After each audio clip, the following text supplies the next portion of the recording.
These my dollars make it hurt.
Ladies and gentlemen, live and in color, I'm here.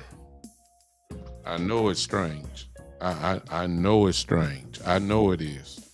I know it is. This is not my regular time, but it's a special edition show tonight because I will not be with you guys on tomorrow night for sure. So I have to go ahead and get it in now. I would not be with you guys in the morning with West Coast. So I figured I better go ahead and do a live version. I could have went ahead and just did a upload, but that wouldn't be fair because my show is built off interaction. And I don't think that that would have, I could have pushed it on through, but it's so much fun when we all together live and in color. So on that note, even though we're here at a strange time, a Sunday evening, very late, and most of you are getting ready for work tomorrow, nevertheless, some of you have already tuned in. Welcome one more time then to the Big Time Show. This ain't even prime time. This is late night edition. I'm on with Johnny Carson. Well, Johnny Carson stopped doing a long time ago. I'm with who the late night people? David Letterman retired. So who is it? Jay Leno retired. Yeah, I don't know. I used to be somewhat asleep by now, so y'all forgive me. I'm just whoever on late night. That's the one I'm with tonight. So I appreciate you guys coming in. Man, it's a whole lot of y'all in here too. What's going on? Do I need to change my time? Good God. Hello. What's going on?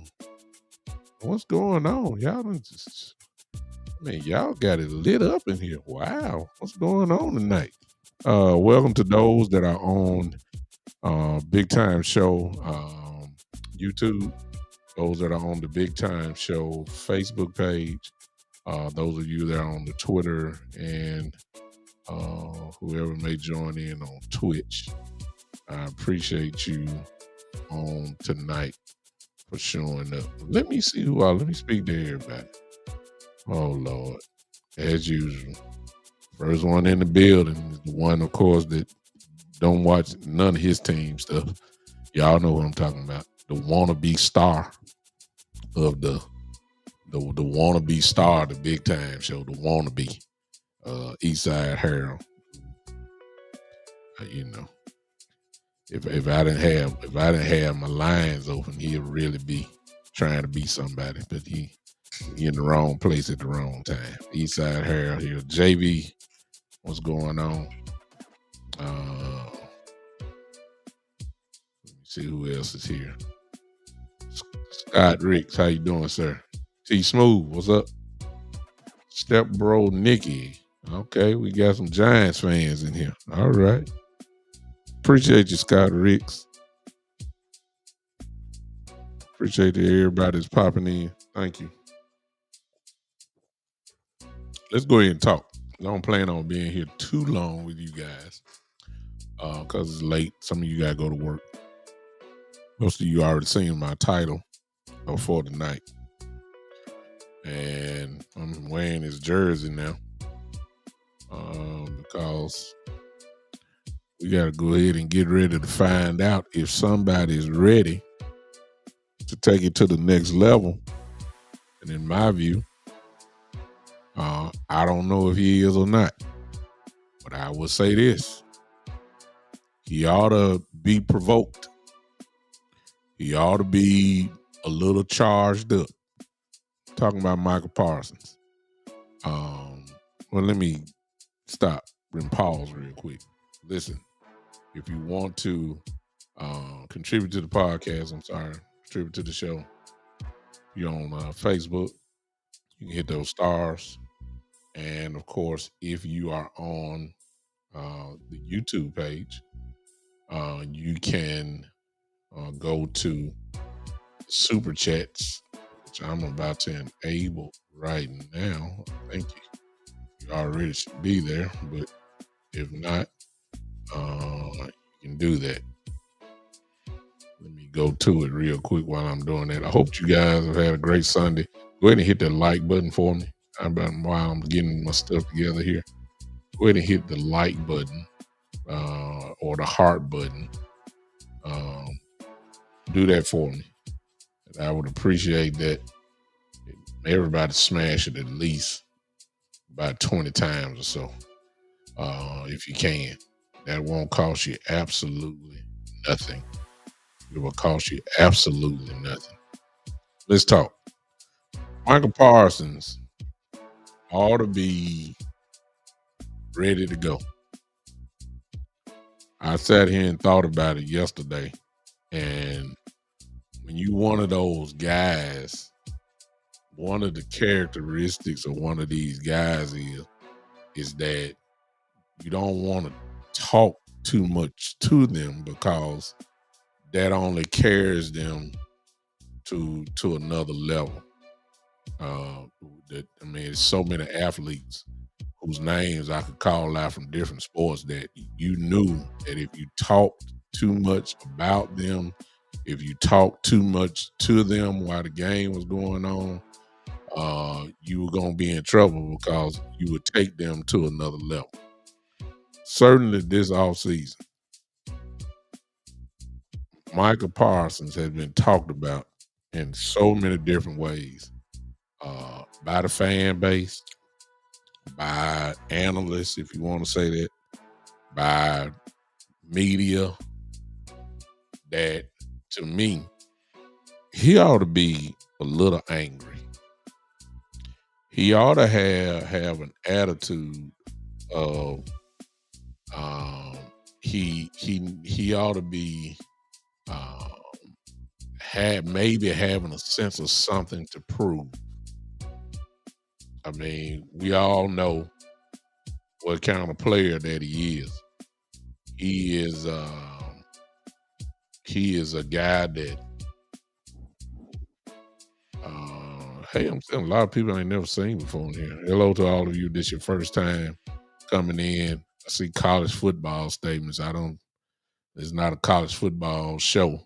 But I watch it, yeah, but I'm a Michigan fan, so that's all I can tell you. So of course there's people watching for some of those guys will be in the league playing next year. So, of course there is, but I don't know exactly what you're talking about. Custody, defenders, protege. I don't know who you're talking about specifically, but Micah, go back. Micah ought to be ready to go. And I think that he will be ready to go. I really do. I thought about it yesterday, and he's already, when he gets a little agitated, he usually goes off a little bit. And I think that's going to, I mean, he go off really, just naturally by his talent and ability. But when he's charged up and ready to play, it's been proven that he can go to another level. Problem is, it shouldn't take that to get him to go to another level. But I think that he's already been fueled. Oh, I see custody. Everybody is then. Everybody is available to be watched custody. Everybody. So it's kind of hard to predict, for what you're saying. I think I can kind of read what you're saying. It's kind of hard to predict that, to watch out for, because you don't know what we're gonna have at the end of the year, or at the beginning of off-season program. We don't know who's gonna be signed, who's not gonna be signed, who's gonna leave. I mean, we don't know. So wherever somebody leaves, I mean, there's a hole there. So, and the Cowboys, of course, love the draft, so that's where they like to build. So that might be the place to answer your question. And Micah is the one that I believe is going to be a little crazy this year in a good way. Let me tell you why. I come to that thing. I believe the reason why is because, number one, he got more doubters this year than he had in all his career. And keep in mind, he's coming off another All-Pro season. But there's a sense of doubt when it comes to him. There's a conversation about him that nobody's, is nothing really positive. The things that you heard about him this year is nothing but negative. We ain't heard nothing about predictions about what he gonna do. There's been nothing really said. Period. And I think that's going to fire him up even more. I think that's the starting point. I really do. And he ought to be charged up. He ought to be. He ought to be. He ought to be literally ticked off. And usually that means something. Now, let me tell y'all this. I kind of hinted toward this the last part of the show yesterday. And really, I wanted to go ahead and open it up. I was going to talk about this tomorrow, but like I said, I won't be able to do the show live tomorrow. So this is my chance to talk to you guys live. I mean, I could have done the video, but that wouldn't have been no fun to me, at least. I would have saw all your comments and stuff, but y'all know me, I like to do it live. So let me just put this out. And of course, this is opinionated. There's no factual type thing. Let me tell you some of the stuff that I don't like about Micah Parsons, even though I know he's a great football player. Let me say this about Micah. I don't like what I'm seeing, but this is me. You may like it, but I'll tell you, I don't like it, and maybe it's because I'm cut from a different cloth as far as being a little older and was raised in a time where people didn't shake hands with their enemies, per se, on the field.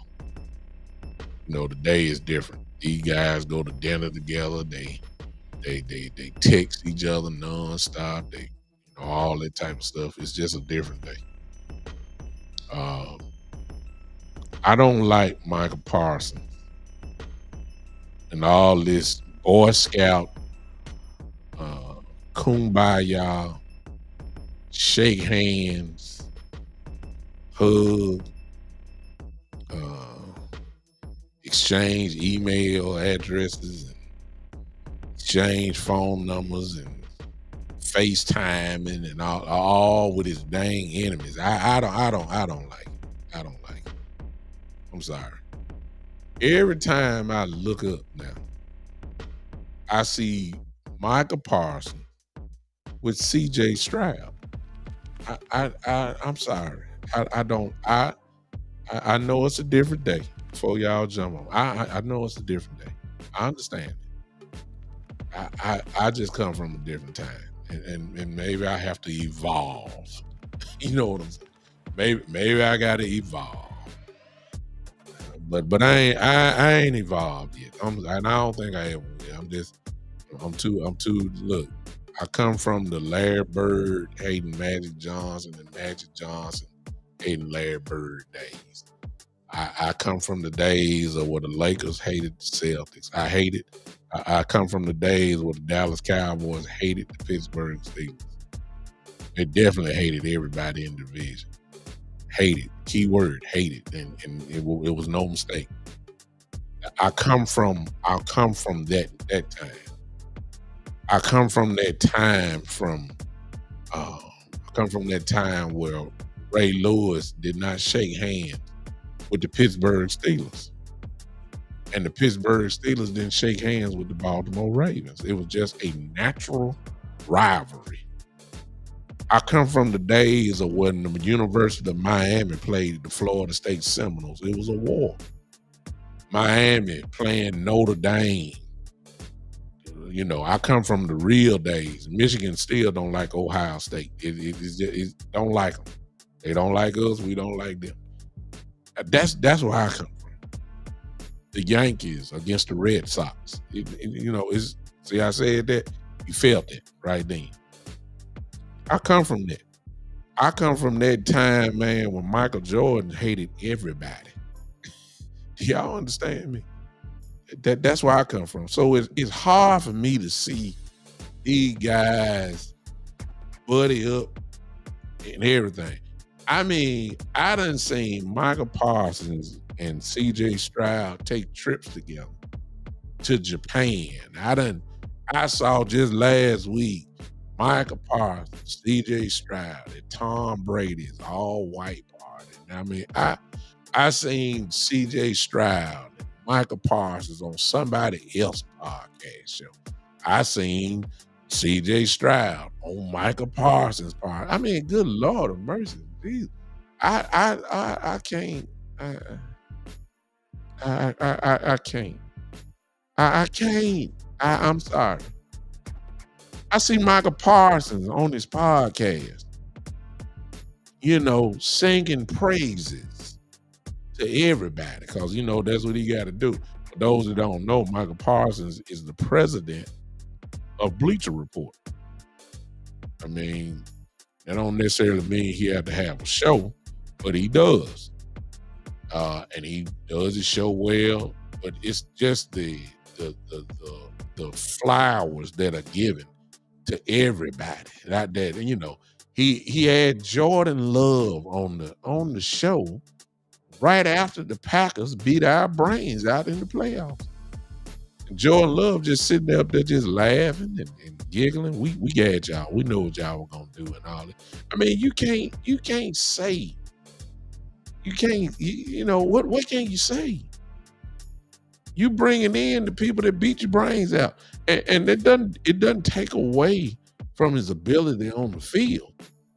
But in my opinion, and what it does, it takes away from that edge and that mentality that you're supposed to have when you're one of these great, great players.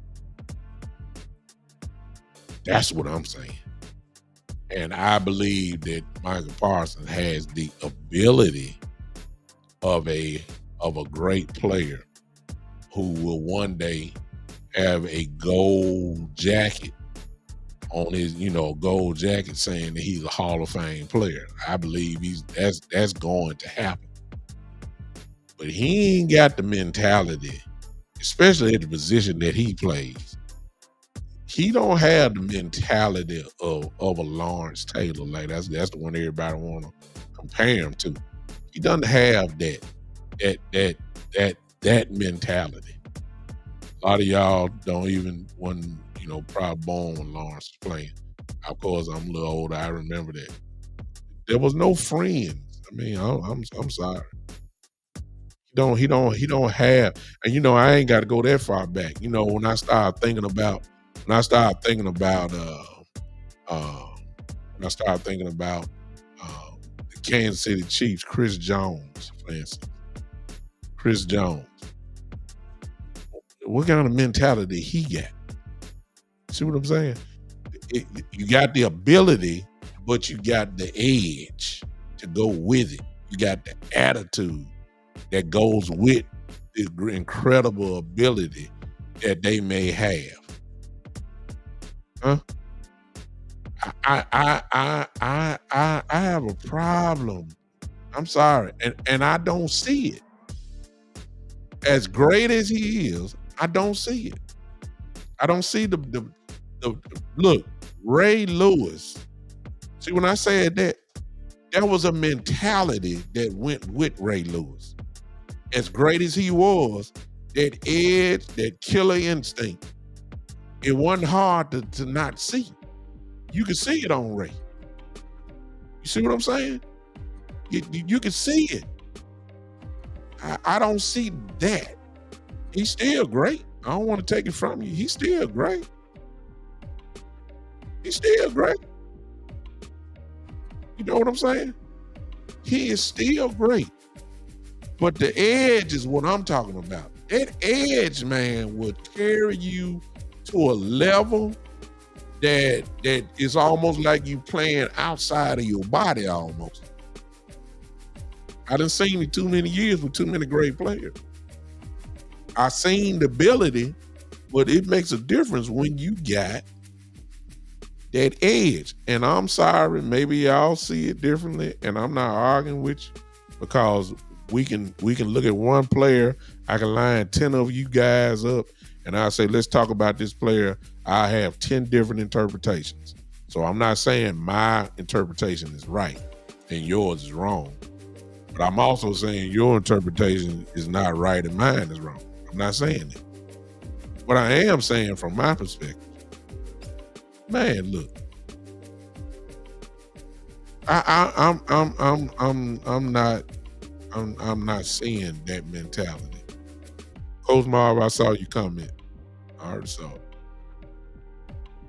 I saw it. I'm not seeing what I need to see.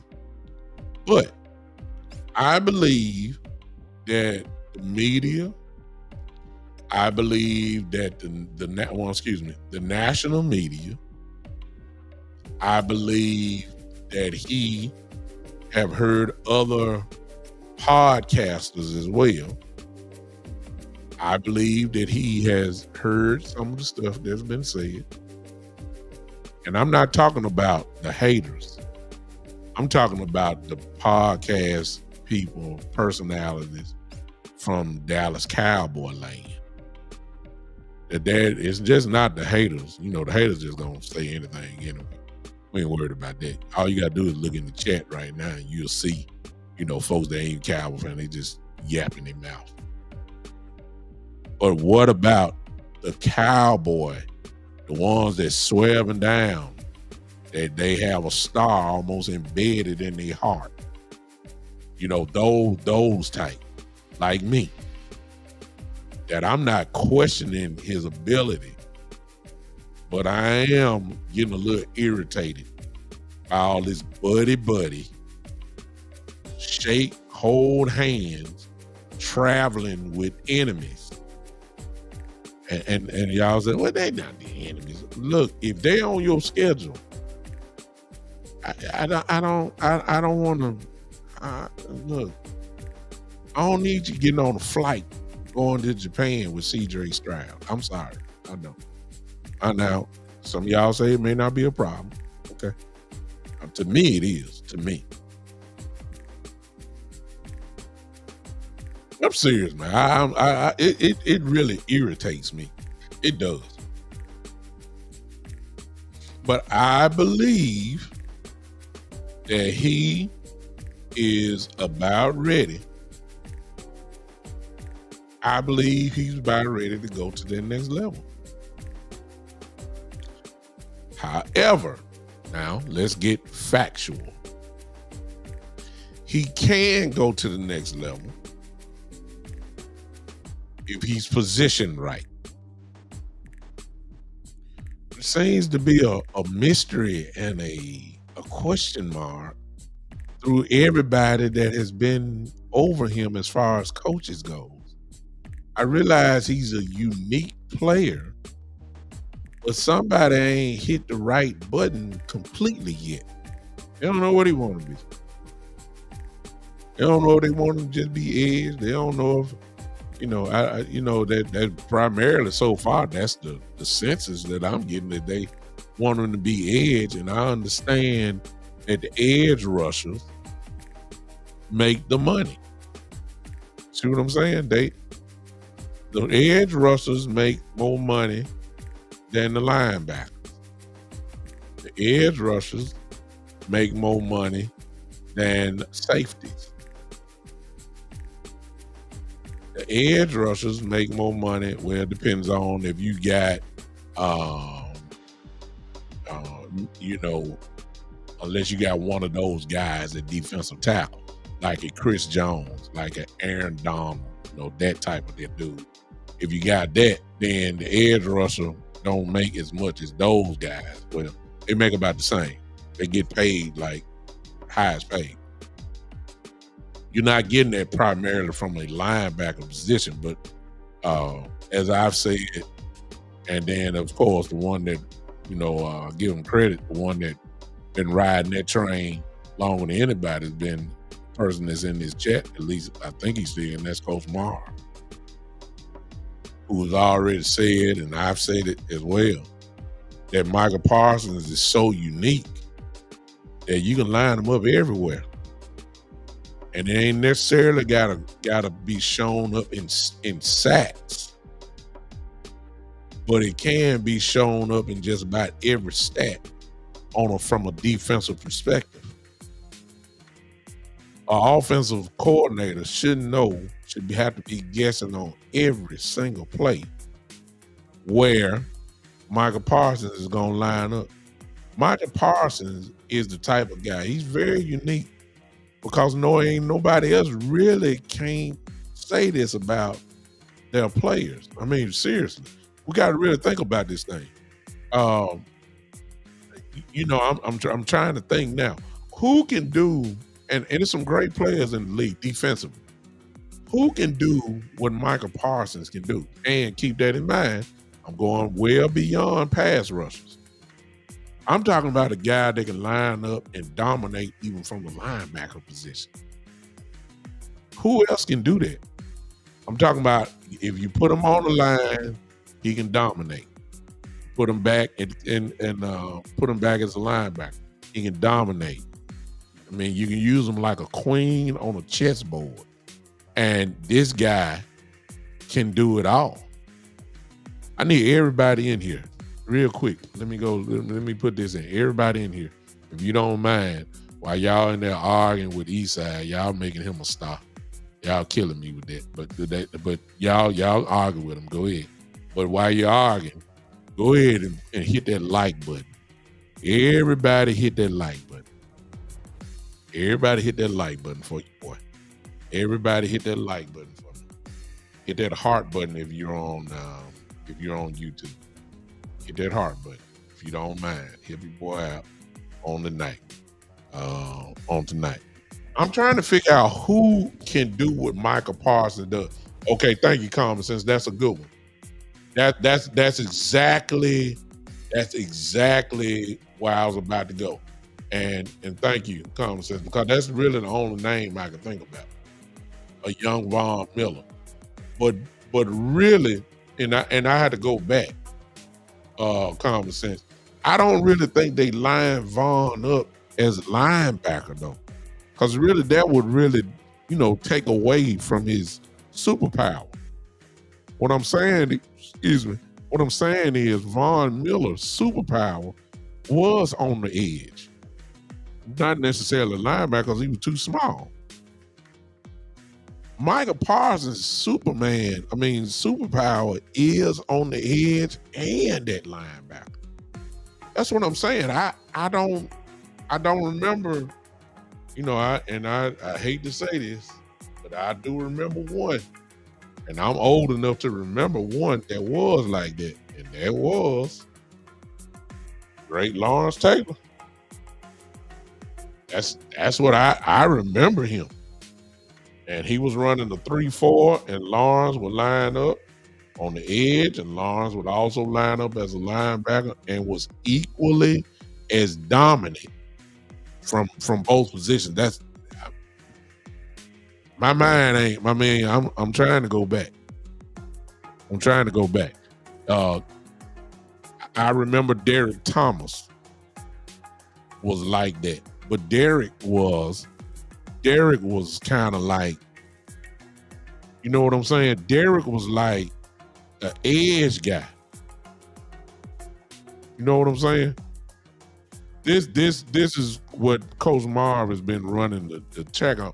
See, I'm trying to figure out. See, it's one thing for me to say he need to do this and need to do that, but on the football field, it's the defensive coordinator's position, Mike Zimmer's his position, to put him in the best place where he can go ahead and clown. All right. Dan Quinn did a good job, but he primarily left him on the edge. You'll see him blitz up the middle and all that type of stuff, but I ain't talking about just blitzing. I'm talking about impact. You know, Sean Lee was a dominant linebacker when he was healthy, and everything didn't have to be sacks. I'm talking about Sean Lee hitting that gap, hitting the ball carrier for a 1 yard gain or a 2 or 3 yard loss. Those type of plays I'm talking about. I'm saying Micah can do that. Coach Marv, this is what the train that I know he's been saying for years, last couple of years. He said he could be the first 130 tackles, 17 sacks, 3 interceptions, 5 forced fumble player ever. He is committed to being that guy.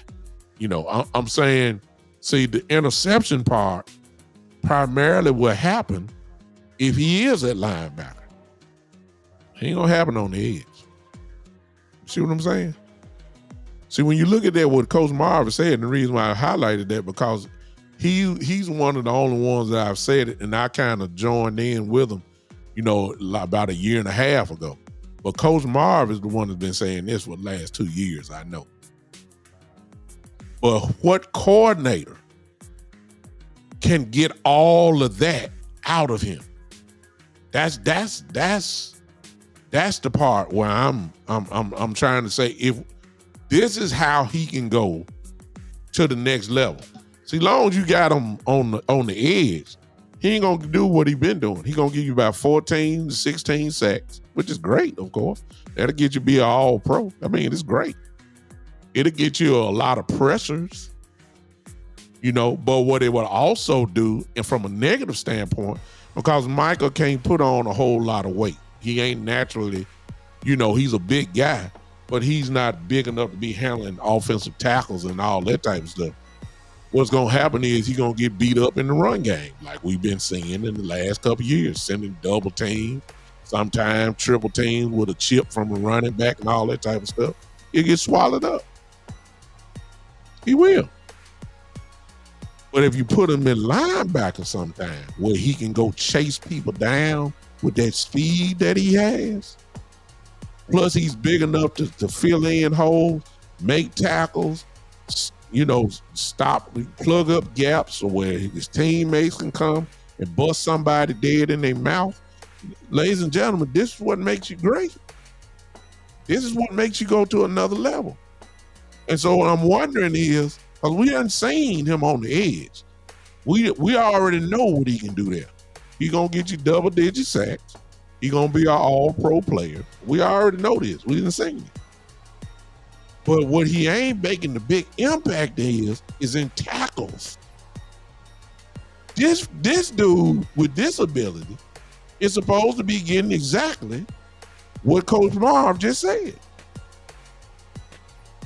There is no reason why, and I'm going to go and put it out there.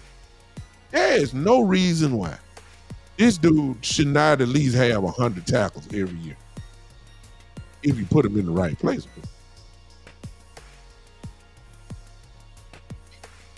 He too good. He too explosive.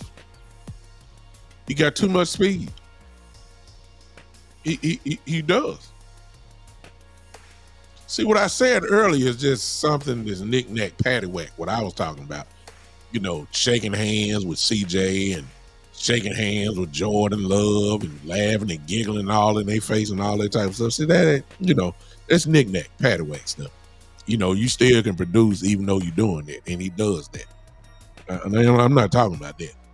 I'm talking about using if this was the game of chess, then Micah Parsons is your queen on the chessboard. What does a queen do for everybody that plays chess? The queen moves everywhere. Queen moves everywhere.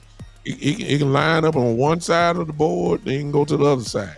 Line them in the middle, line up, go backwards, do everything. When are we going to find the coordinator that makes Micah Parsons the queen on a chessboard? We ain't quite found it. Micah's been productive. I'm not saying that at all. Like I said, I'm not saying it at all.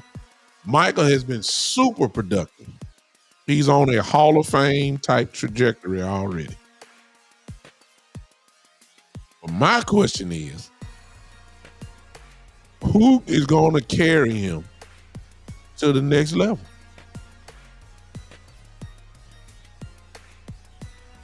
See what I'm saying? Man, thank you, George. I'm just not saying this. And I was looking for guys. But see, we got to go back to find guys like, thank you, George Whitlock. I believe that was your last name. Let me put you up just to make sure. George Wichard, I'm sorry. George Wichard, and he gave me the names, but look at the time frame. Lawrence Taylor did what I'm talking about. Derek, I don't remember Derek lining up as linebacker though, George. Now, Pat Swilling, yes, sir. Pat Swilling did this. Pat Swilling, and I totally forgot about him. Brother, you just hit a name. Pat Swilling lined up as linebacker and on the edge and was dominant. All world. No question about it. All world. You're right, George. Forgot about him. I'm sorry, I'm just not moving around.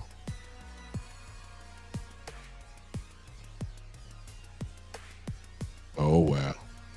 Coach Marv said, wow. Oh, boy.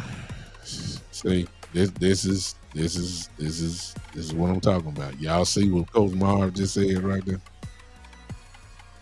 Y'all see what Coach Marv just said a few minutes ago?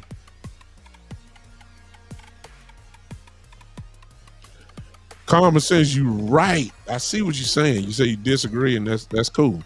You say Micah has to want that and to embrace it. Well,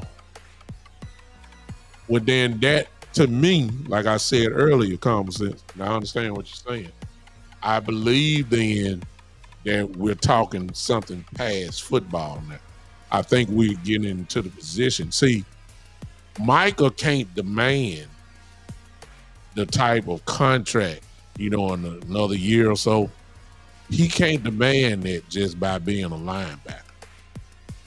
And he don't believe, the history of the NFL shows there ain't been too many guys that can do what I'm saying to do, and there ain't no standard. The guys that you're talking about, they got paid. I'm talking about look at the time frame and what they got paid back then. You see what I'm saying? Lawrence Taylor was, good Lord, incredible. Swilling was like that, but there ain't no standard for it as far as contracts, because it was a different time and different money back then. There hadn't been a guy like this that's a standard, but can being a slash linebacker and a slash pass rusher on the edge, get you to have the highest non-contract, other than the quarterback, being the highest paid other than the quarterback. Can that do it? In Micah's mind, it's just me thinking that I believe that he feels like the pass rushers can make that type of money. Not a slash type player. But Coach Marv just said something here that is a problem. That what he just put down is a problem. And that's why I'm saying he got a chance this year to go off. He has a chance to go off. He didn't got talked about. See comments just like this, what Coach Marv just said, and most of you agree with that he's trying, instead of focusing on football, he worried about getting $10 million, 10 million followers on his podcast, which generates a lot of money. I understand that, but if you ain't the man on the football field, then you can have 10 million followers, but you just running your mouth. Draymond Green, for instance, is not the best player on the Golden State Warriors. He's never been. Draymond Green knows that he can run his mouth pretty good, and Draymond knows that folks gonna follow him because of his nonchalant and his straight up, style of talking. But he knows he can't be better than Steph Curry. He knows that. So he needs to concentrate on his podcast. Michael Parsons should be different. Your ability on the football field is better than you running your mouth. And Michael Parsons can run his mouth quite well. Very outgoing, very entertaining. He's like that. But make no mistake about it. His ability on the football field is better than him running his mouth. Draymond Green, his mouth is better than his play. And I'm not knocking Draymond. Draymond gonna be a Hall of Fame basketball player. In other words, what Coach Marv saying, and I see what you're saying, common sense. Well, in other words, priorities. Which is another thing that can make you great. This dude, man, has the chance to be known when it's all over, if he can stay healthy.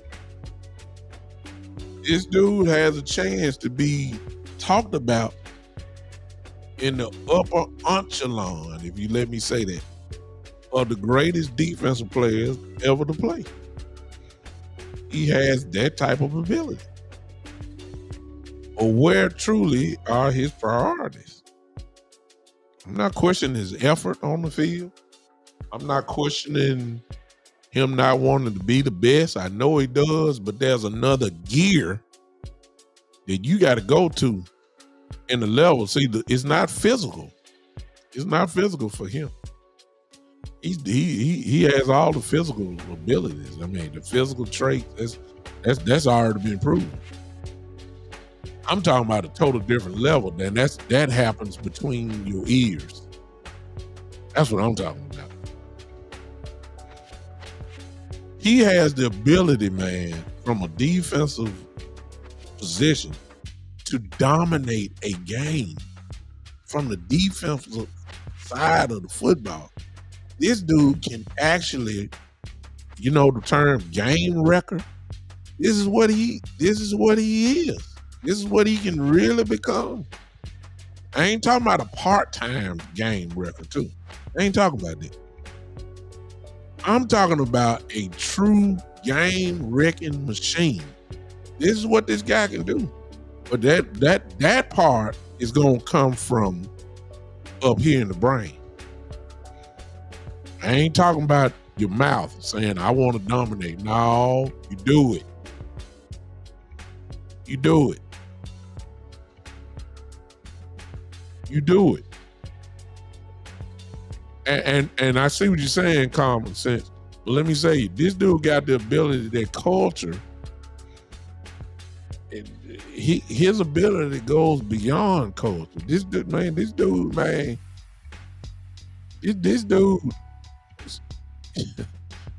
Everybody wanted to look. The Lord spent a few extra moments on him. Let me just say that. The Lord gave him things that not too many guys in the history of this league has or had. It ain't been but a couple of them. The ability to play on two levels of the defense. And some might even say, hey, my God. Let me see. Simon says, explain that to me big time, please. I'm going to have to go back. Culture reflects leadership. Maybe that's what you were talking about, and that's the Joneses. True. That is true. But every now and then, you will run into a player that the culture don't mean nothing because of their ability. Let me just give you a perfect example. Whatever your culture was, Larry Allen didn't match up to it. Larry Allen, look, it didn't make no difference what your culture was. Larry Allen was going to dominate. See what I'm saying? Those type of guys. I'm saying Micah Parsons has that type of ability. I don't care what your culture was. Larry Allen would have been your all-pro guard if you only won 6 games. He would have had this, kind of like that dude from Cleveland. The dude that retired a couple years ago, the lineman, Joe Thomas. Cleveland ain't never won nothing. But Joe Thomas was a first-team All-Pro for almost about 10 years straight. Why? Because his ability, you may have looked everywhere else and said, we're suffering in this spot. We're suffering in that spot. Well, you didn't say that about Joe Thomas. That left tackle position was on lock. You didn't have to worry about that one because his talent overrode everything else that may be wrong. Larry Allen for us, the great late Larry Allen. That it didn't make no difference about your culture. I'm saying Micah Parsons has that type of talent.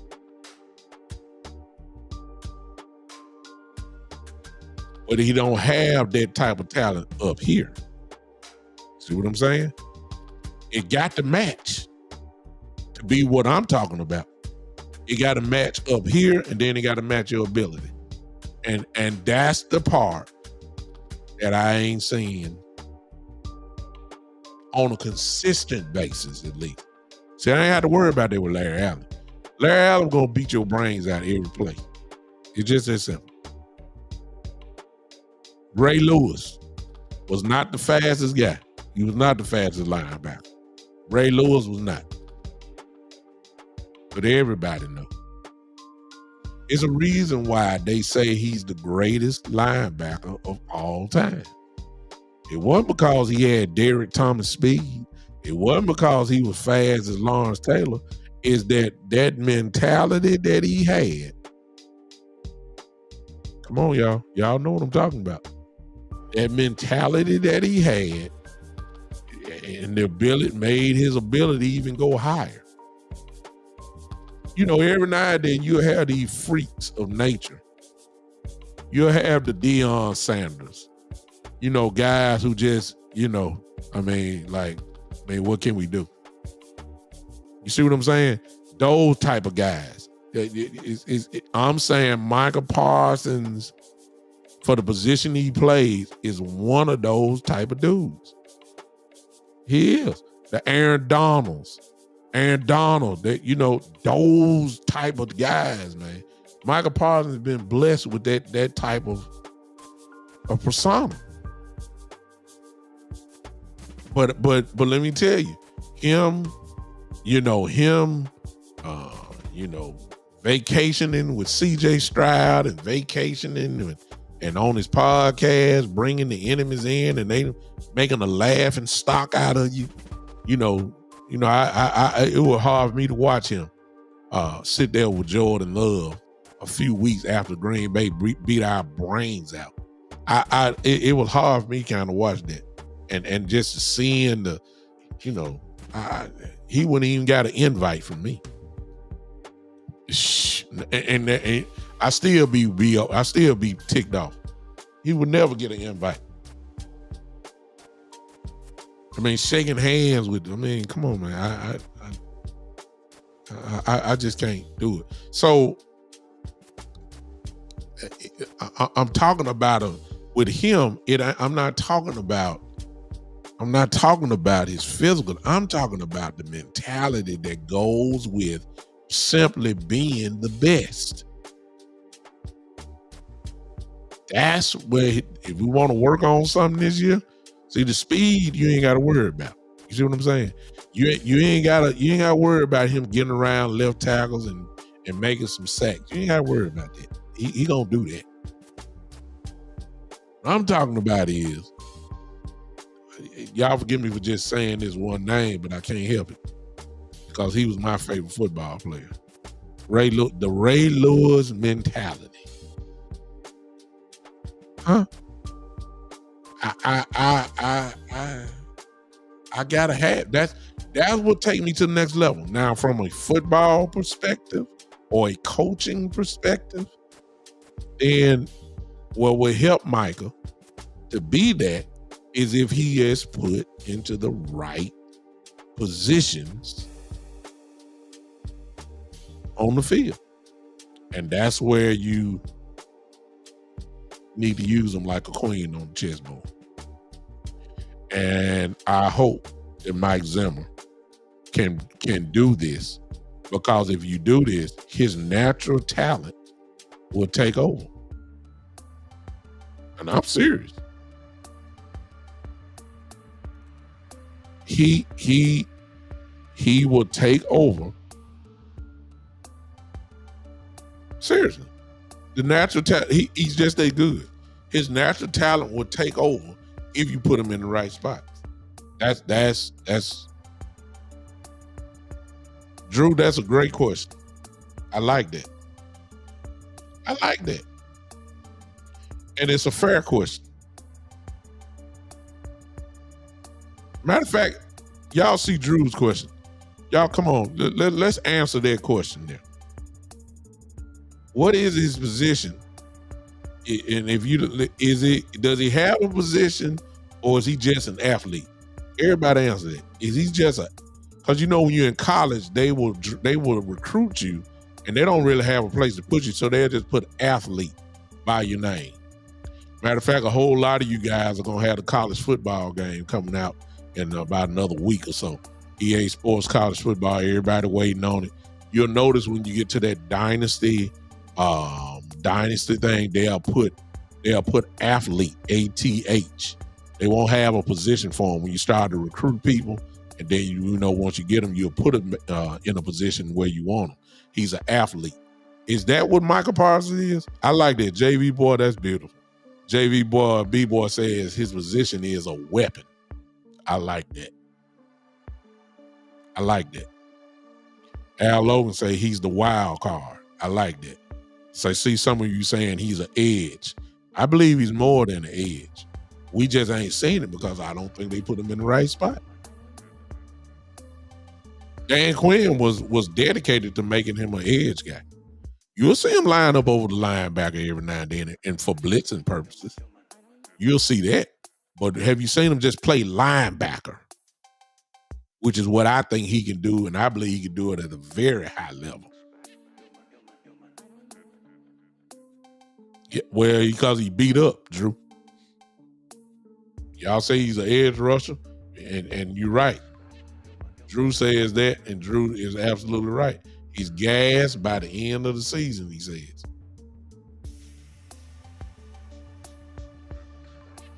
Which is right there. He's gassed by the end of the season. And that's because he's been double and triple team, and he ain't as big. So he gets swallowed up. And beat up. And beat up too.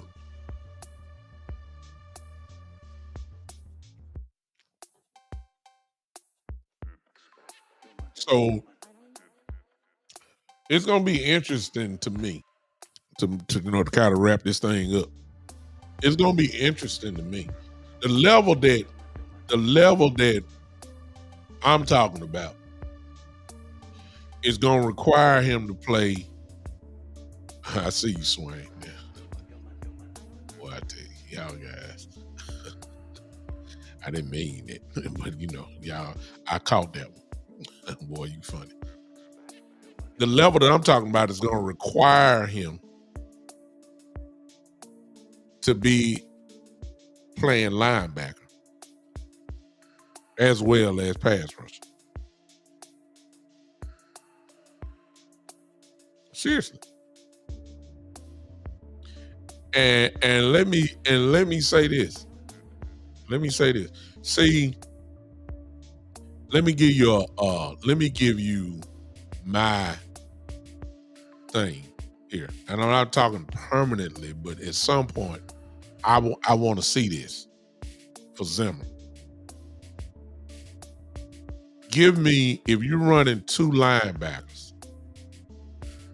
this already depends on the formation, and it's really depending on the formation of the offensive set. All right. But Zimmer is known for a 4-3. 4 down linemen, 3 linebackers. That's what he's known for. All right. Formations will change that. You got everybody want to run the 3 wide receiver set, 4 wide receivers that, that will eliminate the linebackers, 3 linebackers. Okay. So sometimes you're going to have to run maybe a 2-5, 5-2, I'm sorry. 5 down linemen, 2 linebackers. Well, just entertain me this. I would love to see Kendricks, Micah Parsons as my linebackers, Sam Williams as my edge, D-Law on the other side, or some of y'all already done fell in love with Nealon, even though he ain't played a down, but you figure he might do something this year. Okay, that's fine. If he is that dude, then I even take Nealon. But you got to put Micah there, because see, that's where the interception's gonna come. If you run it, he gonna hawk it down. If he start hitting the running back, look out. I want to see that. And let's just say, for instance, we are running a 4-3. The package is there. Let me show you something that's formidable. Give me Overshown. It either the wheel or the strong linebacker. It don't make no difference, because he's explosive. Give me Kendricks in the middle. Give me Parsons as the other linebacker. That's a problem. That's a problem. Coach Breedlove in the building. And I got coaches in here. I got Coach Marvin. I got Coach Breedlove here. 2 guys that I will listen to. And Coach Breedlove is absolutely 1,000% right. He says 3-4 would suit him better, obviously. But we don't have that dominant nose guard. And that's the truth. If you're going to run a 3-4, you better have that dude in the middle that's going to take up at least 2 good people to block him. And that defensive tackle got to hold his ground. You don't have it. So I think that the 3-4 would definitely be out of the picture. That would give me what I want, because Micah will be the outside linebacker. That would give me what I want, but we don't have that guy in the middle. But since we're running a 4-3, then you got to let Sam Williams, who I believe gonna have a breakout season. You gotta let Sam Williams, because he's just as fast. If Nealon turns out to be what everybody think he has, that's gonna be a problem. See what I'm saying? This is what we need. I'm trying to get Micah in the best position where he can be just completely on another different level.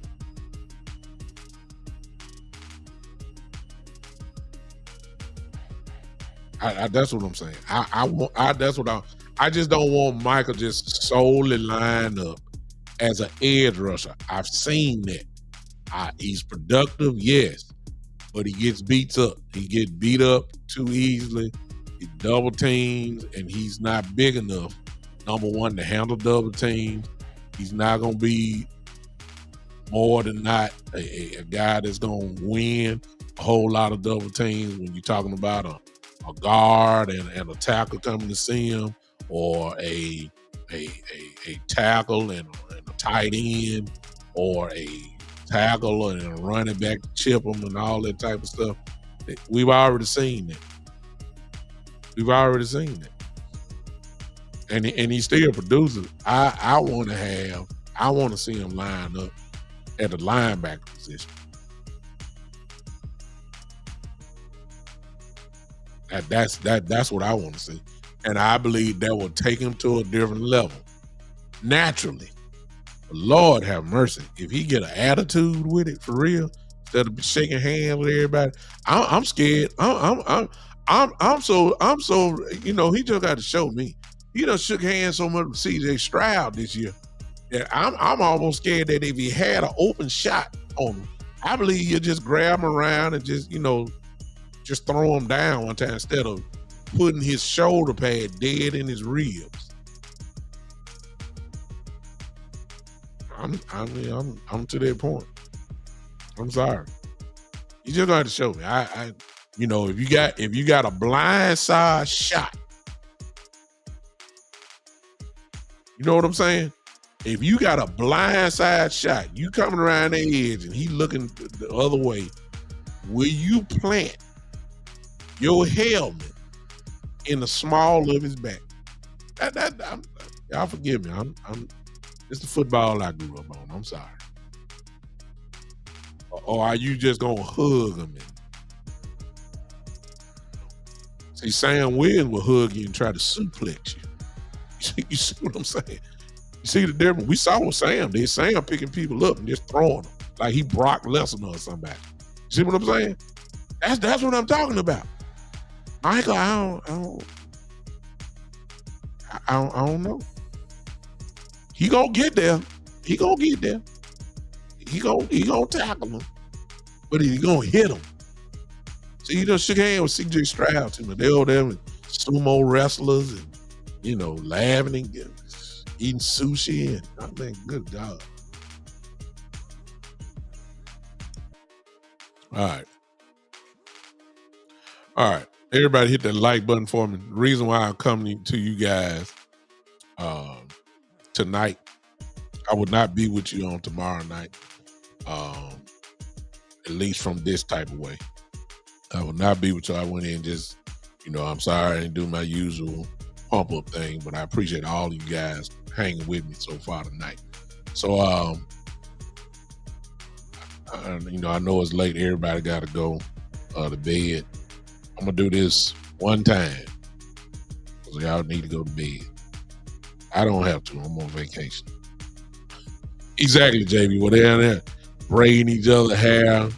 You know what I'm talking about? FaceTiming each other and all that time. I'm just...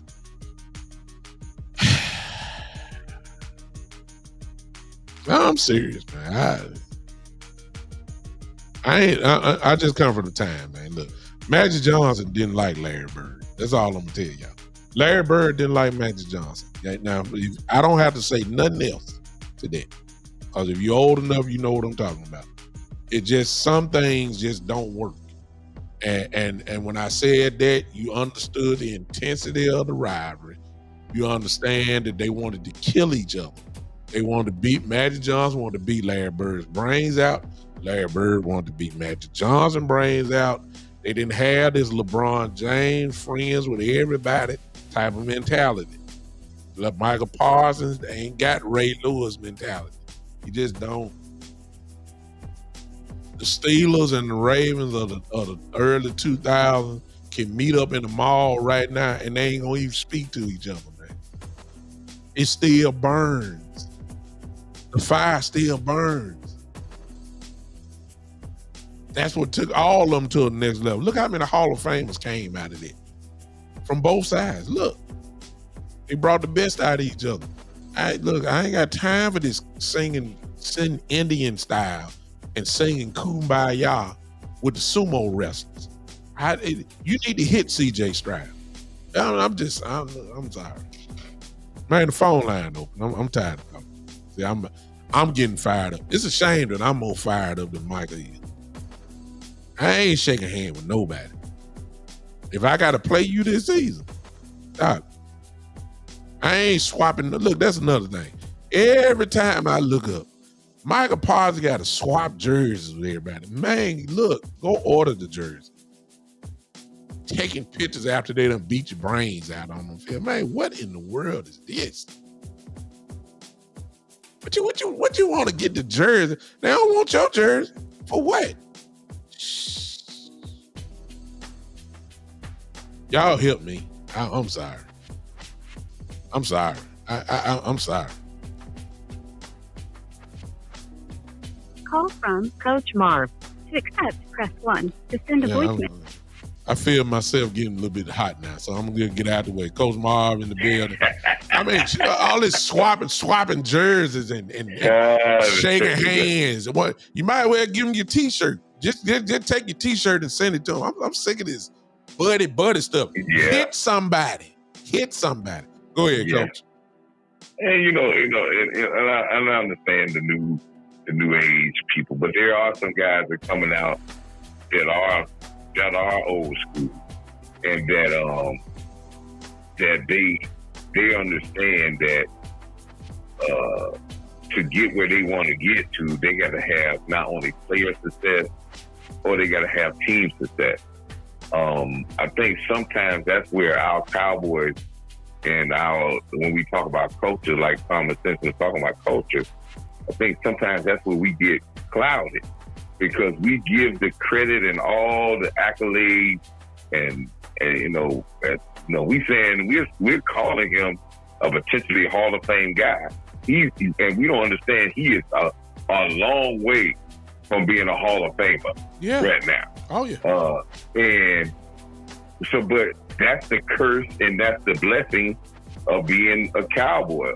The curse is that when they get here, we push the level of expectations way off the map. And the blessing is you're on a stage where you're going to get a lot of attention. And that's why you have to have someone that's around that's going to curb that attention. This is why I always say being a Cowboy is like raising a kid in the ghetto. You got to be a little more on top of them and a little harder on them because of the amount of distractions that they have. This is not Green Bay. This is not Jacksonville. This is not Atlanta. There is a wall of attention where everything that you do, every good thing that you is going to be scrutinized, is going to be lifted up so big that it's easy for you to get the big head. Everything that you do negative is going to be talked about so much, so it's easy for you to get down on yourself. So inside that locker room, inside that field, you have to be that type of parent that is really a-hole. And you don't have to be outside the media, but you have to make that sanctuary inside those practices, in those meeting rooms, in those things that you say by the media about your team. You have to be that person that they really don't like, but they respect. Yeah. Now, I know it's hard to do that when you don't have the ownership backing on certain things, but you have to do that because you have a lot of distractions. Yeah. And that's when we were talking about Micah Parsons. That's why I challenge our Cowboy Nation. It's not that we need to belittle Micah Parsons. We're trying to make him the best player that he can be and push him to the next level. Y'all talked about where you would like him to play. Well, Dan Quinn talked about this long time ago when he first had Micah Parsons after his first year. But, you let media get involved. You let the Joneses get involved with this hype about him rushing the passer. But Dan Quinn, if you go back to those press conferences, he said what I thought too. He said, having that type of speed off the ball it is hard to dominate. It's hard to practice for. Yeah. I got a clip that I put out there on Facebook, on Twitter, and I need to go back and repost it. And it was two clips. And it was back early in this season when I said, when Micah came into his third year at the beginning of this year in training camp, and he talked about he wanted to be more of an impact player. He said it wasn't about sacks. He wanted to be an impact player. You don't have to have the sack numbers to be an impact player. Mm-hmm. Yes, he had the right philosophy, but he gets swept into this media frenzy about sack, and then you lose what you would have made you great. Yeah. The other thing was in training camp 2 years ago, they was talking to Zach Martin in training camp, and during training camp he said Micah Parsons blitzing from the middle linebacker position is almost impossible to stop because a center does not want to cannot block Micah Parsons one-on-one. Yeah. A guard would have a hard time blocking because of two things. One, he has power. He's coming towards you with speed. They're not used to dealing with that type of speed. And if he gets any room in there, he is going to dominate that. If you look at his stats, 7 or 8 of his sacks came when he blitzed from the middle linebacker position. 9 of his sacks his first year came from blitzing from the middle linebacker position. Yeah. You cannot block him that way. And when he's in the middle of the field, Big Show, when you offensive lineman, and Zach Martin said the same thing, and I know from a coach this is how you have to do it, but Zach Martin said the same thing. You have to count him as a big. So when you count him as a big, you have to count your slide protection where a guard or a center is going to block him. You would never say, running back, get the middle linebacker, because you know that's a loss. Immediately. Immediate loss. That is an immediate loss. Your running back going to say, man, what can I do with this guy, 240 pounds, coming at a 4.3, coming and got quick hands, got pass rushing hands. He's going to get it. So that's a loss that's right in the quarterback face. So you have to count him as a big, which that throws your blocking assignment totally off. Mm-hmm. Another thing, by him being in the middle of the field, I don't think people understand it. When he's in the middle of the field, he's going to count for every play that the offense is going to run. He's going to be involved in every offensive play. And the second and the most important thing is, just like in basketball, think about it, Big Show. Football, baseball, all sports are relative, right? Mm-hmm. You let guys in football and basketball, they let guys catch the ball at the top of at the top of the key. They did it with Dirk Nowitzki, Michael Jordan, all of them get the ball at the top. Why? Because you can't double at the top. You can't double in the middle of the floor because it allows your edges to be wide open. So if you bring anybody outside, you double somebody in the middle, you're going to have people running free. Same way in football. You cannot double him. He would have a less of a physical battle where he would last longer playing more linebacker and defensive end on third down. He will last longer, not because of the run thing. He will last longer because he'll be facing less double teams and he will have more free ability to roam, get in passing lanes, run people down. Again, what makes him generational? Everybody wants to say he's generational. I said he's generational. But those stats I posted on your show, that would make him generational. That would make him better than Lawrence Taylor. Now, he's Lawrence Taylor, but Lawrence Taylor could not do those numbers. Those numbers are not going to come from outside linebacker. He is a linebacker. We got to remember, he was drafted as a mental linebacker. His greatest asset coming out of college was he was a great run stopper. He had multiple tackles for loss in the run game. Then he had pass rushing ability. But him being a middle linebacker and then have pass rushing ability, that's what makes him generational. Him rushing a pass don't make him no generational. I don't see plenty of people that can rush the pass better than Michael Parsons. Matter of fact, there's about 5 or 6 more defensive ends in the NFL that have shown that they can rush the passer better than Michael Parsons. So, again, but what makes him generational is that he can play linebacker. If he doesn't get sacks from the middle of the field in his rookie year, from the linebacker position, rushing from the middle linebacker position, he won't have no about 7 or 8 sacks. from defensive end. He's a talent at defensive end. Yeah. But he can be more of a game changer in the middle of the field. But goes back to my last point. But this all goes back to what common sense was saying. And the same thing that I was saying when I made that said 117 tackles, 130 tackles, 17 sacks, 3 interceptions, 5 forced fumbles.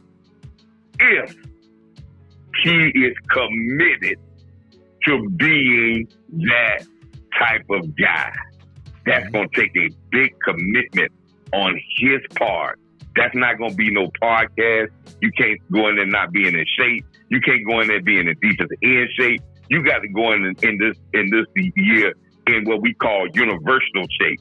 You got to go in there shape that you can play linebacker all day and defensive end all day. You can't go in there as a linebacker shape. You can't go in there defensive end shape. You can't go on film and we just see you doing linebacker drills, outside linebacker drills. You got to be in training camp. You got to be in mini camp so you can be the better linebacker, so you can pick up on all the things and all the reads you need to be the best middle linebacker. So all these things, if he wants to do it, and the same thing that Nate Luke said the other day, Micah could give you tackles for loss. He could give you interception. He could give you sacks. He could give you everything to be a game changer. But the key to what he said, and I need to send that thing to you, Big Show. He said, if Micah wants to give it to us. And that's going to be the key. That's a big if one. Micah wants to give it to us, because if he thinks he's going to make money, this is pass rush, and I know you're going to have people to comment about, well, that's where the big money at. But there's a very few guys at defense end getting paid that type of money. But if he puts up the stats at middle linebacker and some defense end that I put on that thing, there is no range of how they pay that type of player. Yep. Because that's something that has never been done before. And they would not be saying, they wouldn't be saying, well, he's the next Lawrence Taylor. They'll be calling people, who is the next Micah Parsons? Yep. And this is what the young cat got to understand. Do you want to be good, or do you want to be great?